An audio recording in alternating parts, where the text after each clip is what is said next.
Ma'am काय करताय तुम्ही?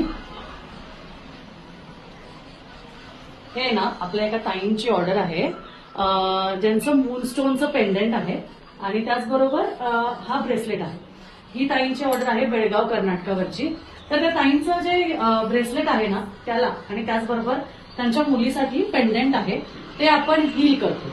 हील करणं म्हणजे काय ते या तुम्हाला मी दाखवते. कसं असतं, ह्या क्रिस्टल्समध्ये नकारात्मकता असते. हे जेव्हा कोणाला द्यायचं असतं ना तेव्हा त्याला आधी चार्ज करायचं असतं.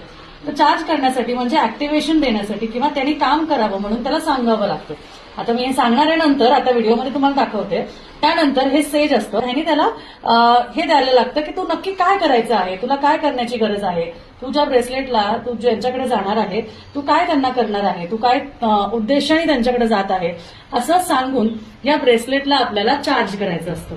ठीक आहे. मग त्यात कोणतंही क्रिस्टल असू दे, अगदी माझ्या हातातला धनयोग, 7 चक्रा किंवा फिजिकल हेल्थसाठी, आरोग्यासाठी जे आहे किंवा कोणतंही आहे त्याच्यासाठी त्यांच्या व्यवस्थित त्यांच्या नावाने, त्यांच्या कामासाठी, त्यांच्या कोणत्या गोष्टीसाठी त्याची रेकी केली जाते आणि मग त्यांना ते पाठवलं जातं. अगदी तुम्ही शॉपला आलात तरी तुम्हाला ती जागेवर करून दिली जाते किंवा तुम्ही लांब किंवा बाहेरगावी असाल, जसे या ताईंचं आहे, तर त्यांना त्यांच्या नावाने रेकी करून ठेवली जाते आणि ते त्यांना पाठवली जाते.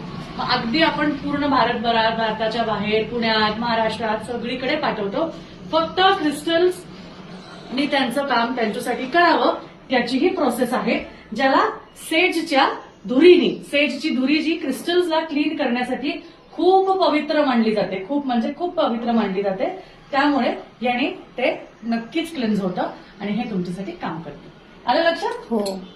श्री स्वामी समर्थ.